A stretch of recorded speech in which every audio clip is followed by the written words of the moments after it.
इस वीडियो में हम लोग क्लास 10 मैथ्स की प्रश्नावली 1.1 का क्वेश्चन नंबर सेकंड सॉल्व करेंगे।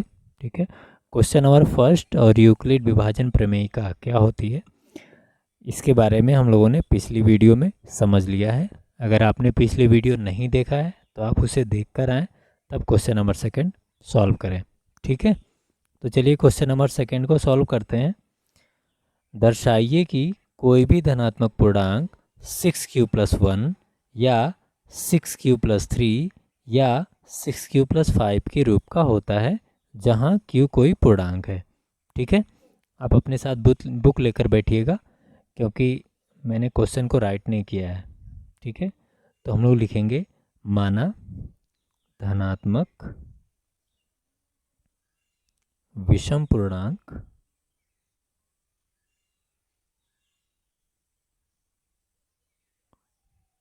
बराबर a। ठीक है, इसके बाद हम लोग लिखेंगे यूक्लिड विभाजन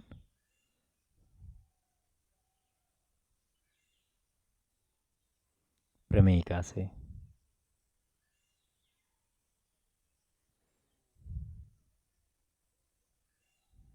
ठीक है, तो यूक्लिड विभाजन प्रमेयिका क्या है आपको याद होना चाहिए।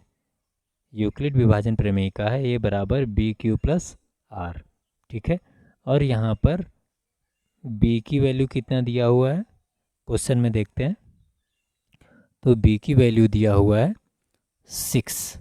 देखिए 6q+1, 6q+3 और 6q+5। तो b की जगह पर यहाँ हमें 6 दिया हुआ है। ठीक है, तो b की वैल्यू जो है 6 यहाँ हम लोग लिख देते हैं। तो b बराबर 6। जब तो b बराबर 6 दिया हुआ है, ठीक है, तो नीचे लिखेंगे हम लोग इसलिए r के संभावित मान। r के संभावित मान कितने होंगे? जब b बराबर 6 है तो r का संभावित मान होगा 0, 1, 2, 3, 4 और 5। ऐसा क्यों? ऐसा इसलिए क्योंकि यूक्लिड विभाजन प्रमेयिका में हम पढ़ चुके हैं। क्या पढ़ चुके हैं? r जो होगा ना वह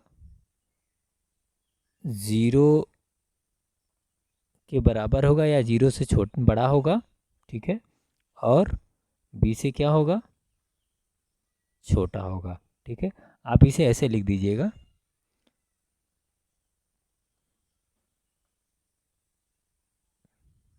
ठीक है, r 0 के बराबर या 0 से बड़ा है और b से छोटा है। ठीक है, ऐसे मत लिखिएगा। ठीक है, तो यहाँ पर r के संभावित मान हो गए 0, 1, 2, 3, 4 और 5। ठीक है, तो हमें b भी पता चल गया और r भी पता चल गया। ये r के संभावित मान इतने इतने होंगे। ठीक है, तो पहली स्थिति हम लोग देखते हैं। यहाँ लिखेंगे केस 1। ठीक है, तो केस 1 में r बराबर 0 रखते हैं। r बराबर 0 रखने पर, ठीक है, तो a बराबर हो जाएगा 6q+0। तो a की वैल्यू यहाँ पर 6q आ गई।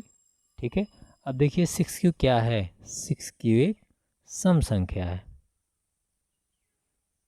ठीक है, क्यों सम संख्या है? क्योंकि 6q 2 से विभाजित है। मैं आपको 6q में 2 से भाग करके दिखा देता हूँ। 6q/2, तो 2 से 6q में भाग देंगे तो 3q बढ़ जाएगी। ठीक है, तो यह 2 से विभाजित है। ठीक है, तो यह जब 2 से, हम जानते हैं कि संख्या 2 से जब विभाजित रहती है तो वह कौन सी संख्या कहलाती है? सम संख्या कहलाती है। तो यहाँ लिख देंगे कारण क्योंकि 6q 2 से विभाज्य है। ठीक है,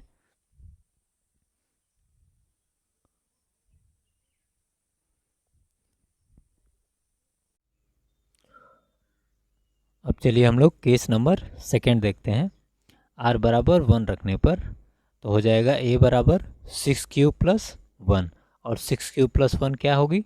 विषम संख्या होगी, क्योंकि 6q+1 2 से विभाजित नहीं होगा। हम लोग इसे ट्राई करके भी देख सकते हैं। जैसे मान लीजिए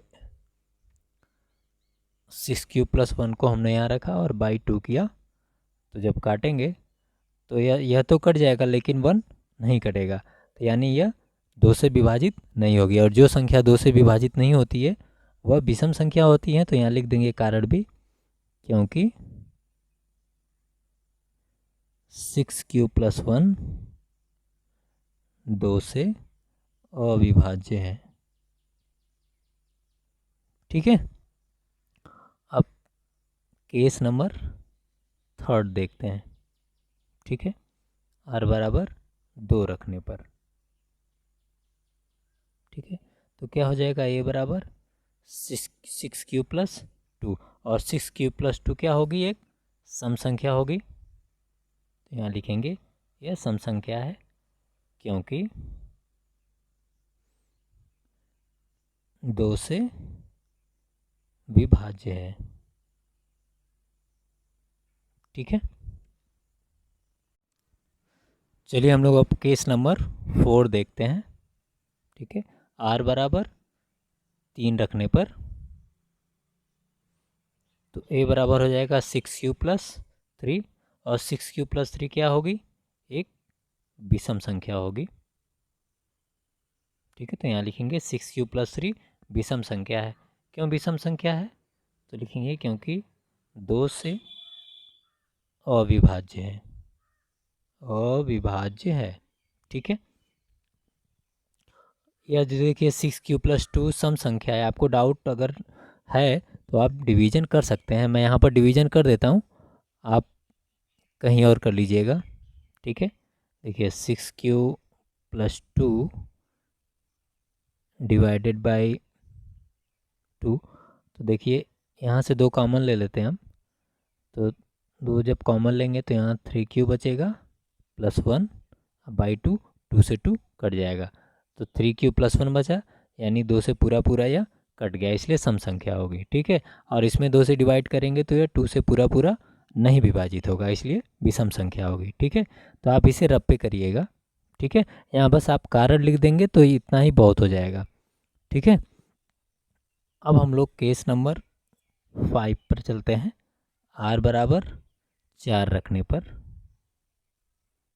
ठीक है, तो a बराबर कितना हो जाएगा, 6³ + 4, और 6³ + 4 क्या होगी, एक सम संख्या होगी। तो यहाँ लिखेंगे 6³ + 4 सम संख्या है, क्योंकि 2 से विभाज्य है। ठीक है, अब डिवाइड करेंगे तो कट जाएगा, क्योंकि यहाँ से 2 जब कॉमन लेंगे तो अंदर बचेगा 3³ + 2। ठीक है, तो यह सम संख्या होगी। ठीक है, अब केस नंबर 6 पर चलते हैं, जो कि हमारा आखिरी है। ठीक है, तो r बराबर 5 रखने पर। ठीक है, इतना आपको पूरा लिखना पड़ेगा डिटेल में, क्योंकि मुझे लगता है यह क्वेश्चन जो है लॉन्ग आंसर में आएगा, और लॉन्ग आंसर में आपको पूरा डिटेल में लिखना पड़ता है। ठीक है, ये क्वेश्चन बड़ा तो है लेकिन है बहुत आसान। अगर आप इसकी प्रैक्टिस अच्छे से कर लेंगे तो मुझे लगता है एग्ज़ाम में आपके लॉन्ग आंसर के जो क्वेश्चन है उनमें से एक क्वेश्चन तैयार हो जाएगा। ठीक है, तो यहाँ r बराबर 5 रखते हैं, तो a की वैल्यू हो जाएगी 6³ + 5, और 6³ + 5 क्या होगी, विषम संख्या होगी। क्यों विषम संख्या होगी, क्योंकि यह 2 से विभाजित नहीं होगी। तो यहाँ लिखेंगे क्योंकि 2 से अविभाज्य है। ठीक है, अब देखिए हमारे सामने बहुत सारी कंडीशंस मिल गई हैं।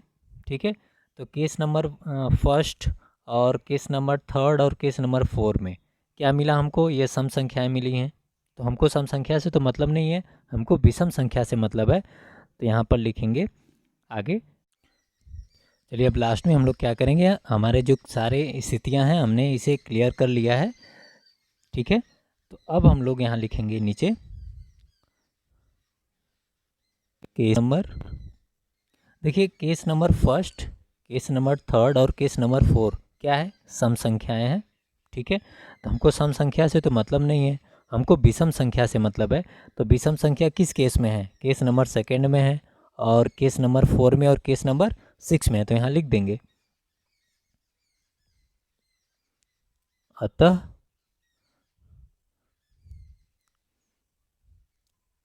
केस नंबर सेकेंड, फोर्थ और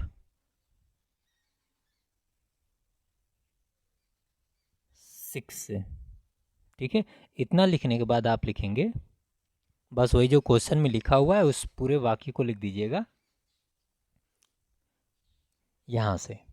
ठीक है, कोई भी धनात्मक पूर्णांक, धनात्मक विषम पूर्णांक 6q+1 या 6q+3 या 6q+5 के रूप का होता है। ठीक है, बस इतना लिख देंगे तो आपका क्वेश्चन सॉल्व हो जाएगा। ठीक है।